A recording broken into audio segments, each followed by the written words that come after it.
বড় পরিবর্তন দিয়ে চালু হয়েছে দুবাই ভিসা। আসসালামু আলাইকুম, আমি জিল্লুর রহমান কাশবন থেকে। দেশ কিংবা প্রবাস থেকে যারা আমাকে এই মুহূর্তে দেখছেন সকলকে আন্তরিক শুভেচ্ছা অভিনন্দন। আশা করি সবাই সুস্থ আছেন। আলহামদুলিল্লাহ, আমিও খুব ভালো আছি। আজকে যেই বিষয়টা নিয়ে কথা বলবো সেটা ইতিমধ্যে থাম্বনেল এবং টাইটেল দেখে বুঝে গিয়েছেন। আজকের মূলত আলোচনাটা যাচ্ছে যে দুবাই ভিসা। অনেকে জানতে চাচ্ছেন যে দুবাই ভিসাটা চালু হয়েছে কিনা, তাদের জন্য মূলত আজকে আমি আপনাদেরকে জানাবো যে আসলে কতটুকু সত্যতা বা কতটুকু চালু হয়েছে এটা নিয়ে। মূলত আপনারা জানেন যে 5ই আগস্ট পর থেকে কিন্তু দুবাই ভিসাগুলো বন্ধ হয়ে গেছে, বিশেষ করে বাংলাদেশি পাসপোর্ট হোল্ডারের জন্য। সেটা ওয়ার্ক পারমিট, ভিজিট, অন্যান্য যতগুলো ছিল সবগুলোই তুলনামূলকভাবে রেশিওগুলো কমে গিয়েছিল এবং বিশেষ করে যে ভিসাটা ছিল ভিজিট ভিসা, সেটাও কিন্তু বন্ধ হয়ে গিয়েছে। তার এই ধারাবাহিকতায় আপনারা জানেন যে আমাদের বর্তমান যে গভর্নমেন্ট রয়েছে তিনি প্রতিনিয়ত আশ্বাস দিয়েছে এবং আপডেট।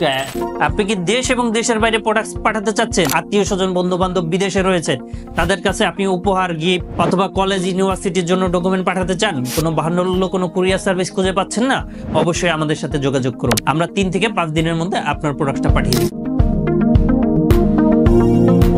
প্রতিনিয়ত যোগাযোগ করার চেষ্টা করেছে যে আসলে বাংলাদেশি পিপলদের জন্য যাতে দুবাই ভিসাটা অন হয়ে যায়। তো তার এই ধারাবাহিকতায় এই মুহূর্তে কিন্তু দুবাই ভিসা হচ্ছে অল্প পরিমাপের, এবং সেটা হচ্ছে যাদের আত্মীয় স্বজন আছে একদম ফার্স্ট ব্লাডে, যাদের মা বাবা, ভাই বোন, স্বামী স্ত্রী, তাদের ক্ষেত্রে কিন্তু ভিসাগুলো এই মুহূর্তে হচ্ছে। এবং এটার জন্য অবশ্যই নিজের ফার্স্ট ব্যালটের হতে হবে, এই একটা বিষয়। এবং দুবাইতে যারা বসবাসরত তাদের ভিসা কপিটাও কিন্তু প্রয়োজন হবে এবং পাসপোর্টে কিন্তু নাম মিল থাকতে হবে, এই হচ্ছে বিষয়। আরও একটি বিষয়, অনলাইনে এটা অ্যাপ্লাই করা যাবে। বিভিন্ন এজেন্সি বিভিন্ন বিজ্ঞাপন দিচ্ছে যে আসলে যারা সিঙ্গেল পার্সন যাবেন তাদের ক্ষেত্রেও চালু, কিন্তু না, এটা এখনো পর্যন্ত চালু হয়নি। ইনশাআল্লাহ আমাদের ইউটিউব চ্যানেলটা সাবস্ক্রাইব করে রাখলে কিন্তু আপনি নিত্য নতুন ভিডিওগুলো পাবেন এবং অথেন্টিক যে নিউজগুলো সেইগুলোই কিন্তু আপনি পাবেন। এবং আরও একটি বিষয় জানিয়ে রাখবো যে আসলে এই মুহূর্তে কিন্তু দুবাই ভিসার জন্য আপনি অ্যাপ্লাই করতে পারেন চাইলে, কোনো ধরনের কোনো ইস্যু নেই। এবং এটা অবশ্যই আপনার অরিজিনাল ডকুমেন্ট দিতে হবে, bank statement, bank solvency, trade licence, এই ডকুমেন্টগুলো প্রয়োজন হয়। এবং আরও একটি বিষয় যে আপডেট,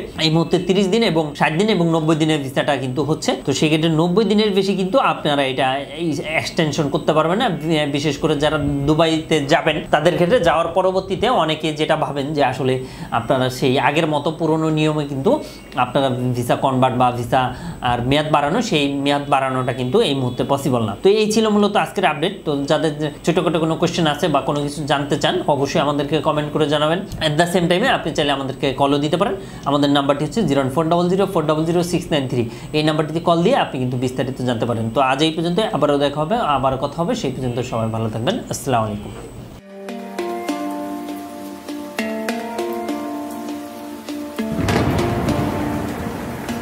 আসসালামু আলাইকুম, আমি জিল্লুর রহমান কাশবন থেকে। দেশ এবং প্রবাস থেকে যারা এই মুহূর্তে দেখছেন সকলকে আন্তরিক শুভেচ্ছা অভিনন্দন। আশা করি সবাই ভালো আছেন এবং সুস্থ আছেন। আপনারা জানেন যে আমাদের এই চ্যানেলে USA, কানাডা, UK বিভিন্ন ওয়ার্ক পারমিট, স্টুডেন্ট ইত্যাদি বিষয় নিয়ে মূলত আলোচনা করে থাকি আমরা। যে টপিকসটি ইন্টারেস্ট, দয়া করে সেই রিলেটেড ভিডিওগুলো দেখে আসবেন। অ্যাট দ্য সেম টাইমে আপনাদের যদি কোনো ছোটোখাটো কোনো কোয়েশ্চেন থাকে অবশ্যই আপনি আমাদেরকে কমেন্ট করে জানিয়ে দেন। এছাড়া অ্যাট দ্য সেম টাইমে আপনি আমাদেরকে ইমেল করতে পারেন অথবা আমাদের ফেসবুকে যুক্ত হতে পারেন।